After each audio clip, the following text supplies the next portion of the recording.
எனவே கடவுள் தன் திட்டத்தை போடுவதற்கு முன்பே முதலில் அந்த மனுஷியை படைத்து அந்த ஆன்மாவை உருவாக்கி அந்த ஆன்மாவிடம் அவர் வெற்றி பெற்ற பிறகு, அந்த ஆன்மா இவருடைய கேள்விகளுக்கெல்லாம் வெற்றி பெற்ற பிறகுதான் மற்றவர்கள் தேர்ந்தெடுக்கப்படுகிறார்கள். அதனால் முதல் தேர்ந்தெடுத்த அந்த பெண், ஃபர்ஸ்ட் லவ் என்று அவர் சொன்னார் அல்லவா, அதே வார்த்தையை சொல்கிறேன்.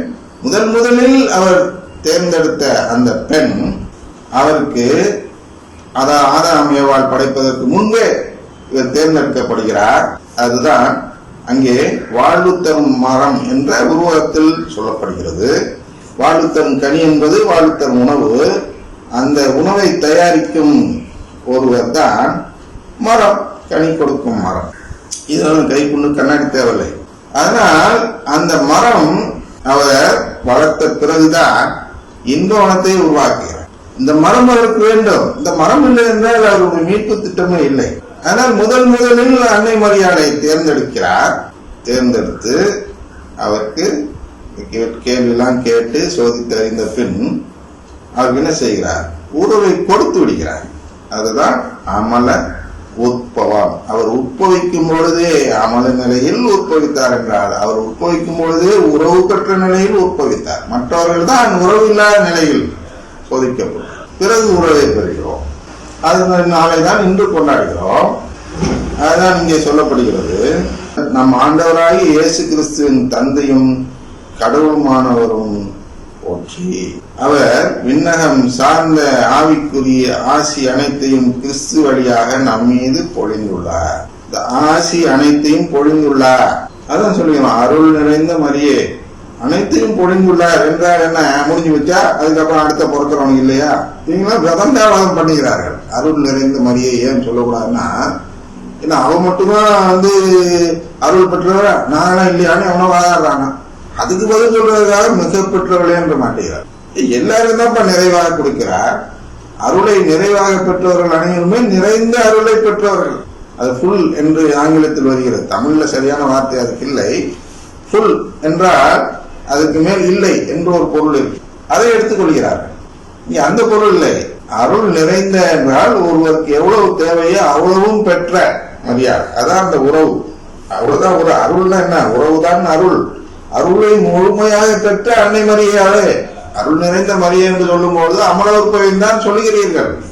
அதில் நம்பிக்கை இல்லாதவர்களுக்கு அருள் மிகதான, அவங்க பாதி நம்ம பாதி, எல்லாரும் பாதி தானே பிரிச்சுக்க முடியும் என்று இந்த பகிர்ந்து கொள்ள உணர்வு இல்லாத பொறாமைக்காரர்கள் இருக்கிறார்கள் அல்லவா, அவர்கள் தான் அருள் மிக பெற்றோடு என்று மரியாதை குறைத்து பார்ப்பார். ஏன் நம்ம இதெல்லாம் அவங்களுக்கு கொடுக்க கூடாதா? ஏன் அவங்கள்ட்ட இருந்து கொடுங்குறீங்க? அவருக்கு மேல இல்லைன்னு வச்சுக்குவோம், அது அவ்வளவு மதா கொடுத்துருங்க. அவருக்கு ஊற்று, என்ன ஊற்று? ஜீவ ஊற்று என்று பெந்தோக்காரன் சொன்னா மட்டும்தான் நீங்க நம்புவீங்களா? வாழ்வு தரும் ஊற்று என்று இங்கே சொன்னா நீங்க நம்ப மாட்டீங்களா? வாழ்வு ஊற்று வந்து கொண்டே இருக்கிறார்ப்பா. ஊற்று என்றால் என்னன்னா, கேணியை நீங்க ஒத்த வைக்க முடியாது, கீழே ஊறிக்கிட்டே இருக்கும். அதான் ஊற்று. அருள் ஊற்றுதான் கடவுள். அவருக்கு அவர் இருக்கிறதெல்லாம் கொடுக்கலாம் முடியாது, ஊறிக்கிட்டே இருக்கு. அவங்களுக்கு என்ன நிறைவாக தேவையோ அதை கொடுக்கும் பொழுது நாம் அருள் நிறைந்தவராக மாறுகிறோம். ஒவ்வொரு புனிதனுமே அருள் நிறைந்தவர் தான் சொல்ல போனார். அந்த உறவை பெற்றுவிட்டால் நாம் கடவுளுக்கு இணையான ஒரு நிலையை அடைந்து விடுகிறோம். இதுதான் நம்ம வேண்டும். தான் கடவுளின் குடும்பம். அதை நீங்க சொல்லுகிறார். ஆசி அனைத்தையும் கிறிஸ்து வழியாக நம் மீது பொழிந்துள்ளது. நாம் தூயோராகவும் மாசற்றோராகவும் தம் திருமுன் விளங்கும்படி உலகம் தோன்றுவதற்கு முன்பே கடவுள் நம்மை கிறிஸ்து வழியாக தேர்ந்தெடுத்தார். இதுதான் அந்த காட்சி. தேர்ந்தெடுக்கும் நிகழ்ச்சி எப்போது நடந்தது? ஒவ்வொரு ஆன்மாவிடம் கேட்கிறார். நாங்க டிராமடைஸ் பண்ணியிருக்கிறோம், ஒரு கதை வடிவில் கொண்டு வர வேண்டும் என்று. இதுக்கு டிராமடைஸ் என்றால் கதை வடிவமாக்கி உள்ளோம், அதை புரிந்து கொள்வதற்காக. ஆனால் இதுதான் உண்மையில் ஒவ்வொரு ஆன்மாவிடமும் நடக்கிறது. நாம் கருவில் வயிற்றுக்குள் போவதற்கு முன்பு, அந்த கருவாக உருவாவதற்கு முன்பே நம்மிடம் இந்த இதெல்லாம் கேட்டு நம்மை தேர்ந்தெடுத்துதான் நம்மை அங்க அனுப்புகிறார். அதான் இங்கே சொல்லப்படுகிறது. உலகம் தோன்றுவதற்கு முன்பே கடவுள் நம்மை கிறிஸ்து வழியாக அந்த நற்கருணை, அந்த உடன்படிக்கை வழியாக, அதாவது கடவுளின் குடும்பத்தில் நீ சேருகிறாயா என்ற கேள்வி கேட்கிறார் அல்லவா, அதுதான் கிறிஸ்து வழியாக என்று சொல்கிறோம். நீ நற்கருணையை நம்புவியா என்று கேட்கிறார். நம்புவேன் என்று யாரெல்லாம் வாக்குறுதி கொடுக்கிறார்களோ, உலகம் தோன்றுவதற்கு முன்பு யாரெல்லாம் வாக்குறுதி கொடுத்திருக்கிறார்களோ அவர்கள் தான் இன்று காத்திருக்கும் பட்டியலில் இருக்கிறார்கள். அவர்கள் தான் பிறக்க இருக்கிறார்கள். பிறந்தவர்களும் அவர்கள் தான், பிறந்து கொண்டிருப்பவரும் அவர்கள் தான், இனி பிறக்க இருப்பவர்களும் அவர்கள் தான். இதைதான் உலகம் தோன்றுவதற்கு அவர்களெல்லாம் தேர்ந்தெடுத்து வைத்து விட்டார். யாரெல்லாம் நற்கருணையை நம்புவதாக வாக்குறுதி கொடுக்கிறார்களோ அவர்களெல்லாம் சரி மண்ணுலகத்துல பிறக்கலாம்ப்பா இருப்பான்னு வச்சிருக்கிறார். அவர்களை பிறக்க செய்கிறார். அதான் இதோடைய அர்த்தம். அவர் நம்மை இயேசு கிறிஸ்துவின் மூலம், இயேசு கிறிஸ்துவனா நற்கருணை ஆண்டவராகிய இயேசு கிறிஸ்துவின் மூலம் தமக்கு சொந்தமான பிள்ளைகளாக்கி கொள்ள அன்பினால் முன்குறித்து வைத்தார். நான் சொன்னதான் இங்க சொல்லுது பாருங்க.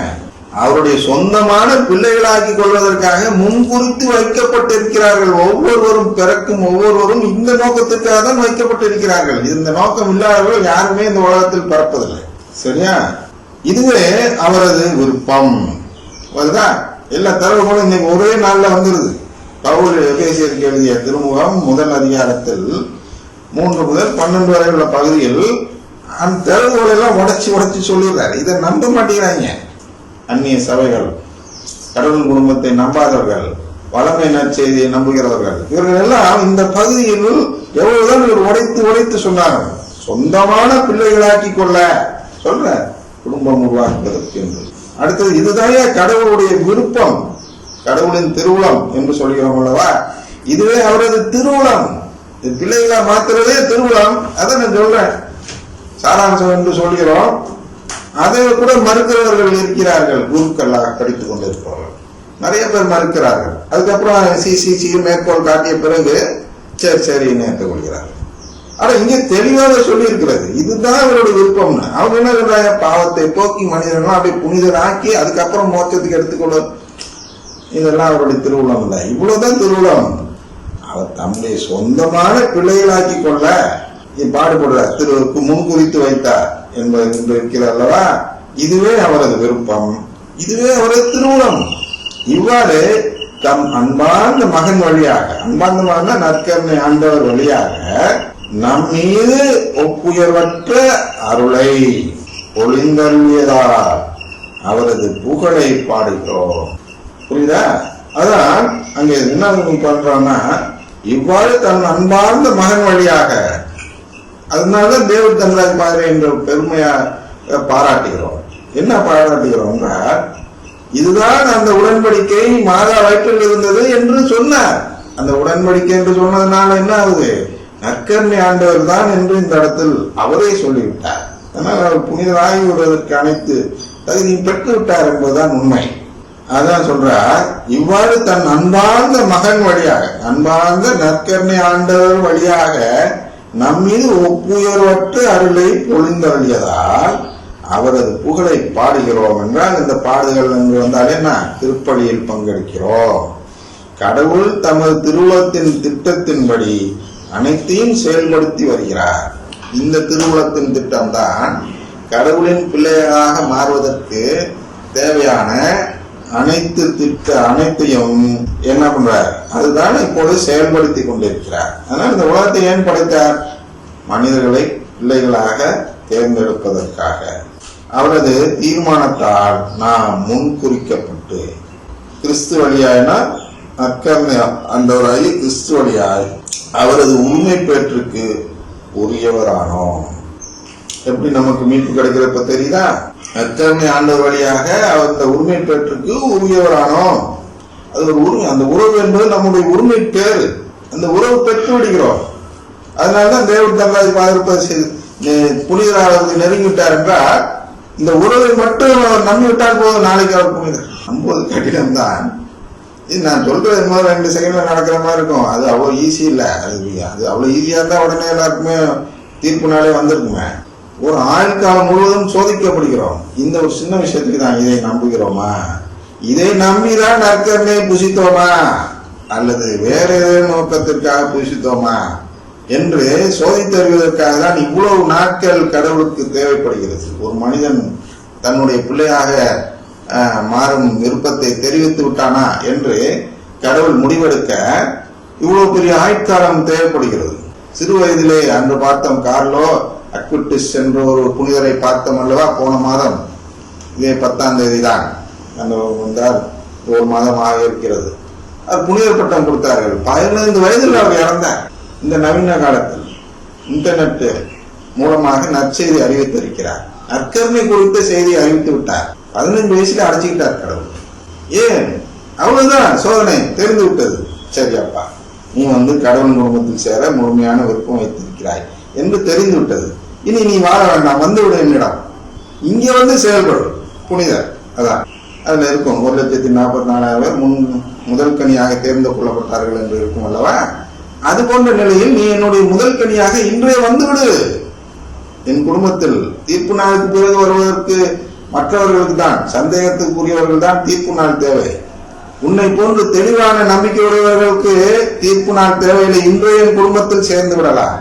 அது போன்ற உரிமை கடவுளிடம் இருப்பதால் தான் அன்னை மரியாளுக்கும் அந்த உரிமையை பயன்படுத்தி உறவை தொடக்கத்திலிருந்தே கொடுத்து விட்டார். அது எப்படி நம் திருச்சபையில் சொல்லப்படுகிறது என்றால், இயேசு கிறிஸ்துவின் மீட்பின் பயனை முன்கூட்டியே அவர் கொடுத்தார் என்று சொல்லப்படுகிறது. அதாவது அந்த டாக்மா குறித்து படிக்கும் பொழுது இதை நம்பிதான் ஆக வேண்டும். டாக்மால இது முக்கியமான டாக்மா. இதை நம்பாதவர்கள் திருச்சபையில் இருப்பவர்களாக கருதப்படுவதில்லை. அதனால்தான் டாக்மா.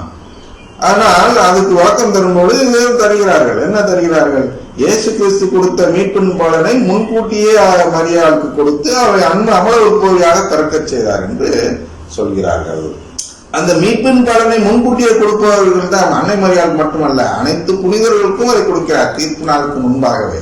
அதனால்தான் புனிதர்கள் வேறு, கத்தோலிக்கர் வேறு 2 நிலையில் இருக்கிறார்கள். பொது நிலை கத்தோலிக்கர், பொது நிலையில சாதாரண கத்தோலிக்கராக இறந்து போகக்கூடிய குருக்கள், ஆயர்கள், திருத்தந்தையர்கள், பொதுநிலையினர்கள், இணையினரும் ஒரு பக்கம் இருக்கிறார்கள். இதிலிருந்து இன்றே புனிதராகிவிட்டார்கள் என்று இன்னொரு கூட்டம் இருக்கிறது. ஏனென்றால் இவர்களுக்கு தீர்ப்பு நாள் தேவையில்லை. அவர்கள் தான் இன்றைய புனிதர்கள். யாருக்கெல்லாம் தீர்ப்பு தேவையோ, யாரெல்லாம் இந்த நம்பிக்கை உள்ளவராக இருந்திருக்கிறாங்களா, நம்பிக்கையற்றவர்களா இருந்திருக்காங்களா என்ற அந்த சந்தேக நிலை இருக்கிறதோ அவர்களுக்கு தான் தீர்ப்பு நாள். அவர்கள் தான் கல்லறையில் காத்து கொண்டிருக்கிறார்கள், ஓய்வெடுத்துக் கொண்டிருக்கிறார், நித்திய இலைப்பாட்டு என்றெல்லாம் சொல்கிறோம். புனிதர்கள் நித்திய இலைப்பாட்டில் இருப்பவர்கள் அல்ல, அவர்கள் ஓயாது தினமும் உழைத்துக் கொண்டிருப்பவர்கள். அந்த உழைக்கும் நபர்கள் ஒருவராக தான் 15 வயதிலேயே அற்பாயில் என்று சொல்கிறோம். ஆசீர்வாதம் இல்லாத நிலை என்று சொல்வார்கள். யாரு? வளமை நற்செய்தியை நம்புகிறவர்கள் இல்லை. அதுதான் ஆசீர்வதிக்கப்பட்ட நிலை. நம்முடைய வாழ்நாட்கள் குறைந்து நாம் கடவுளின் ஊழியராக, அவருடைய புனிதராக நாம் மாறிவிட்டோம் என்றால் அதை விட பேறு பெற்ற நிலை வேறு யாருக்கும் இல்லை. ஆனால் எவ்வளவு சிறு வயதிலேயே நாம் தேர்ந்தெடுக்கப்பட்டு விடுகிறோமோ அவ்வளவுக்கு நாம் கடவுளுக்கு நெருக்கமானவர்கள் என்பதை நாம் அதன் மூலமாக புரிந்து கொள்கிறோம். அதான் சொல்ற, அவரது தீர்மானத்தால் நாம் முன்குறிக்கப்பட்டு கிறிஸ்து வழியாய் அவரது உரிமை பேற்றுக்கு உரியவரானோம். இந்த உரிமை பேற்றை தான் அன்னை மரியாளுக்கும் கொடுக்கிறார், முன்கூட்டியே கொடுக்கிறார். இவ்வாறு கிறிஸ்துவின் மேல் முதலில் நம்பிக்கை வைத்து நாங்கள், புரியுதா? இந்த கிறிஸ்து மேல், நற்கருணை ஆண்டவராகிய கிறிஸ்துவின் மேல் முதலில் நம்பிக்கை வைத்த நாங்கள் கடவுளுடைய மாட்சியை புகழ்ந்து பாட வேண்டும் என அவர் விரும்புகிறார். அதான் இவங்க யாரெல்லாம் நம்பிக்கை வைக்கிறீர்களோ அவரெல்லாம் புகழ்ந்து பாடுவது என்ன? திருப்பலி.